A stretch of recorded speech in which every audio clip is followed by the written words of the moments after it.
اپنی کارستانیاں بتاتے ہیں تو انہوں نے سمجھا میں نے بڑا کارنامہ کر دیا ہے، لیکن اس کے بعد ایک اور بڑا بھنڈ انہوں نے مارا. انہوں نے پرسوں رات یہ کہا کہ میں بہت زبردست جو ہے وہ ویڈیو لے کر آ رہا ہوں اور اس سے پیپلز پارٹی کے اور زرداری صاحب کے اور پتہ نہیں کس کس کے وہ پتہ نہیں کیا کیا چیزیں بے نقاب کر دیں گے. پوری قوم، پورا ملک، پورا میڈیا پریشان کہ پتہ نہیں کون سا طوفان آ رہا ہے، کون سی قیامت آ رہی ہے صبح. اور صبح انہوں نے ایک ویڈیو ریلیز کی شیخ حبیب جان کی، اور اس میں جو کچھ تھا وہ آپ نے دیکھا. لیکن میں یہ بات پچھلی اپنی 3 پریس کانفرنس میں کہہ چکا ہوں اور ان میں سے کسی نے جواب نہیں دیا. میں یہ بات کہہ رہا تھا کہ پی ٹی آئی کا امن کمیٹی کے ساتھ رابطہ تھا. میں یہ بات کہہ رہا تھا کہ علی زیدی نے جو شاہ زیب خانزادہ کے پروگرام میں جھوٹ بولا، جب اسی جی آئی ٹی کے اندر یہ لکھا ہے عزیر بلوچ نے کہ جی پی ٹی آئی امن کمیٹی کو اپنی پارٹی میں شامل کرنا چاہتی تھی، تو علی زیدی صاحب کہتے ہیں کہ نہیں مجھے تو نہیں پتا، یہ تو میں نے جی آئی ٹی میں پڑھا ہے. اس سے بڑا سفید جھوٹ کوئی نہیں ہو سکتا. میں دوبارہ دوہرا لوں اپنی باتوں کو. صدر پاکستان عارف علوی، گورنر سندھ عمران اسماعیل اور علی زیدی، ان تینوں افراد نے ایک 3 رکنی کمیٹی بنائی. اس 3 رکنی کمیٹی کو یہ ٹاسک دیا کہ آپ امن کمیٹی سے رابطہ کریں اور ان کو پی ٹی آئی میں شامل کرنے کے لیے راضی کریں. اور اس 3 رکنی کمیٹی نے رابطہ کیا اور اس کے بعد ان کی جو رابطے تھے وہ بڑھے، اور پھر پی ٹی آئی کے جو دھرنے تھے کراچی کے، جو سی وی پر انہوں نے دھرنا دیا، اس میں امن کمیٹی کے لوگ شریک ہوتے رہے اور ان کے اسٹیج پر بیٹھتے رہے اور ان کی دعوتیں ہوتی رہیں، ان کی ملاقاتیں ہوتی رہیں. کراچی سے منتخب ہونے والے ایک ایم این اے کے گھر پر یہ باتیں میں کہتا رہا ہوں اور ان میں سے یہ مان نہیں رہے تھے، لیکن حبیب جان نے ان تمام باتوں کی تصدیق کی ہے کہ کراچی میں ہونے والے پی ٹی آئی کے جلسے امن کمیٹی کی وجہ سے کامیاب ہوئے اور اس میں ان کے لوگ شریک ہوتے رہے. جو پی ٹی آئی کا دھرنا تھا، اس دھرنے میں بھی امن کمیٹی کے لوگوں نے بھرپور تعداد میں شرکت کی اور وہاں تقریریں بھی کی. اور یہ بھی کہا حبیب جان نے کہ علی زیدی اس بات کو جھٹلائیں کہ وہ رابطے میں تھے اور وہ درخواست کرتے رہے امن کمیٹی کے لوگوں سے کہ وہ جلسے کامیاب کرائیں، ان کے دھرنے میں آئیں. یہ ساری چیزیں ہوتی رہی ہیں اور اب یہ ثابت ہوا کہ جو میں کہہ رہا ہوں وہ 100% درست ہے اور جو علی زیدی کہہ رہا تھا ہمیشہ کی طرح وہ جھوٹ ہے. اب بھی میں کہہ رہا ہوں کہ وہ جھٹلائیں میری باتوں کو. میں اور چیزیں بتاؤں گا، وہ کہیں کہ میں غلط کہہ رہا ہوں، وہ کہیں کہ انہوں نے کمیٹی نہیں بنائی تھی، وہ کہیں کہ دھرنے میں لوگ نہیں آئے تھے، وہ کہیں کہ جلسوں میں لوگ نہیں آئے تھے، وہ کہیں کہ ایم این اے کے گھر پہ دعوتیں نہیں ہوئی تھیں.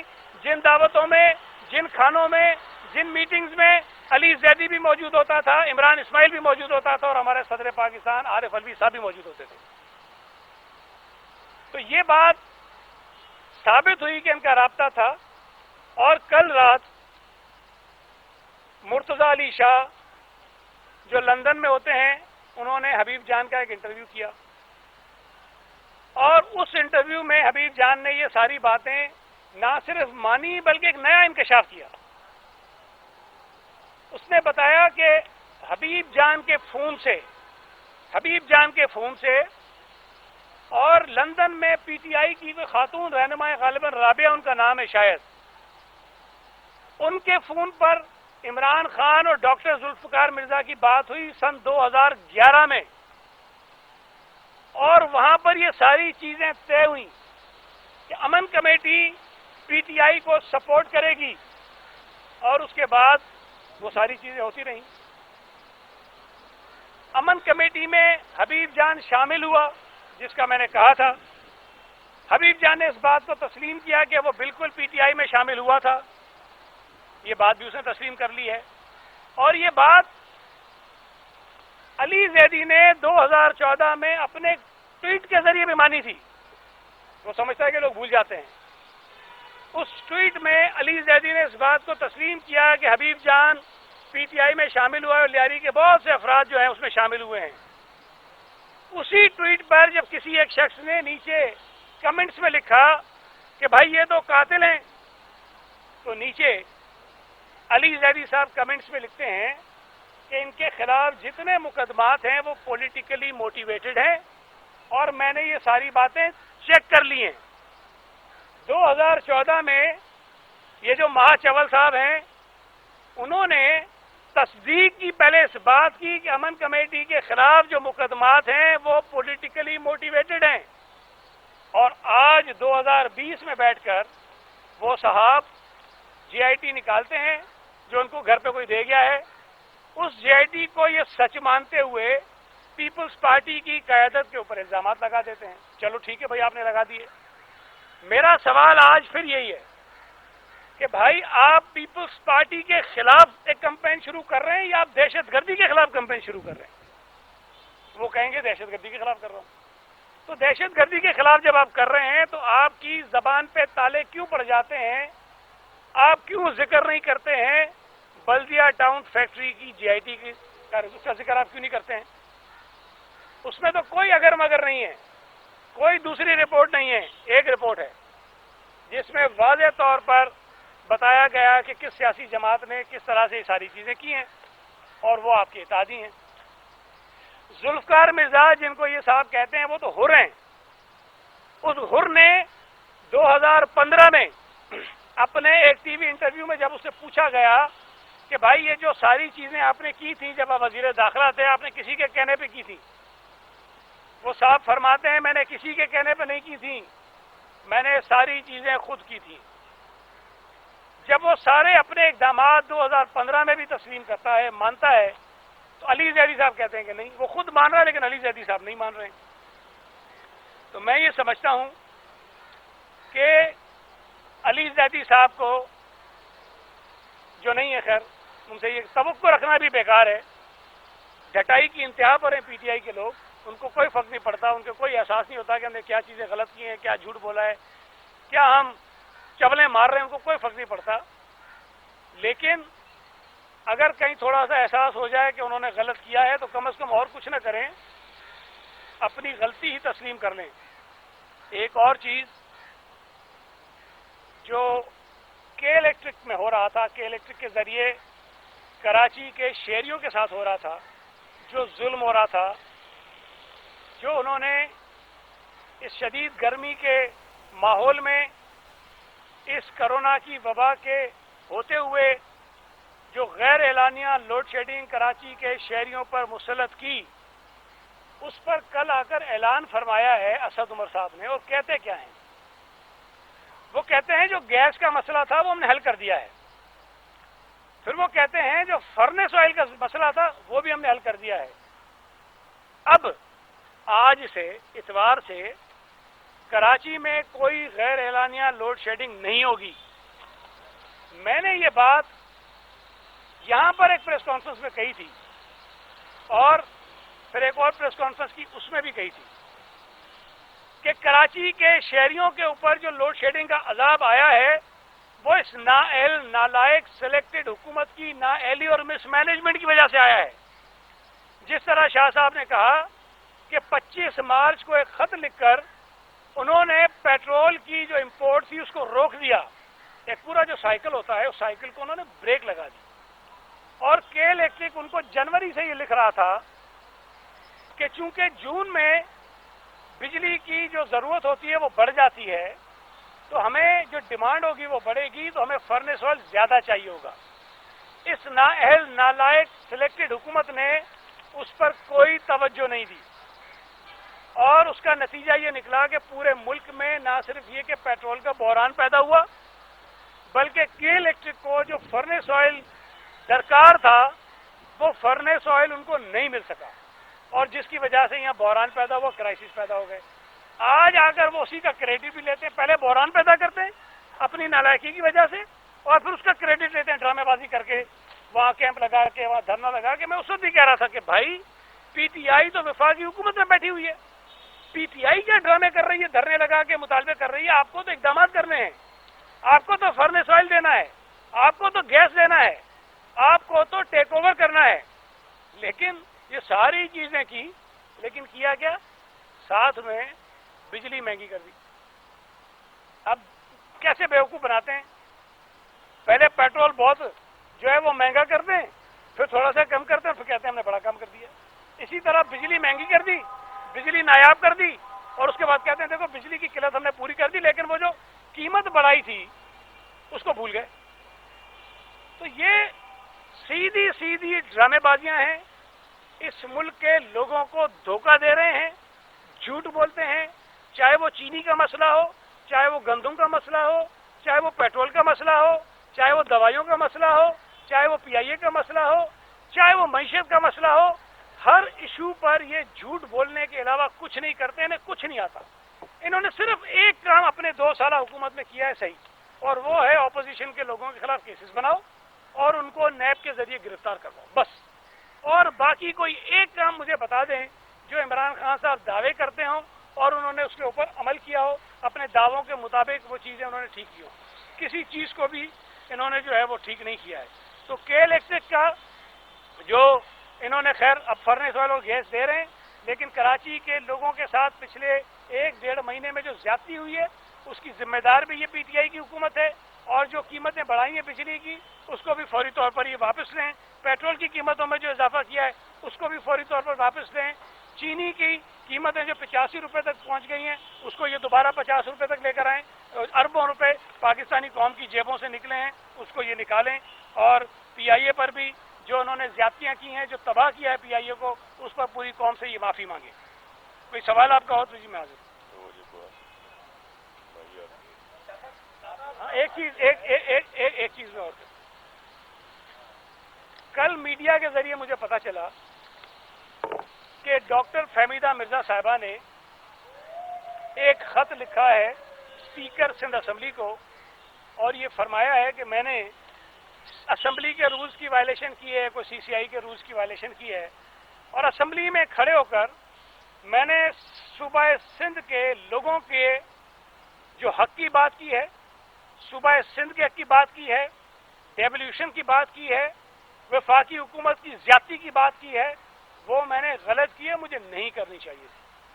اب مجھے سمجھ نہیں آتا کہ 18ویں ترمیم کے بعد لیبر کا محکمہ ڈیوالو ہو کر اگر صوبوں کے پاس چلا گیا ہے اور وفاقی حکومت آج بھی زبردستی ورکر ویلفیئر فنڈ اور ای او بی آئی کے محکمے کو قبضہ کیے بیٹھی ہے, تو سندھ اسمبلی سے زیادہ بہتر جگہ کون سی ہو سکتی ہے جہاں پہ میں بات کروں؟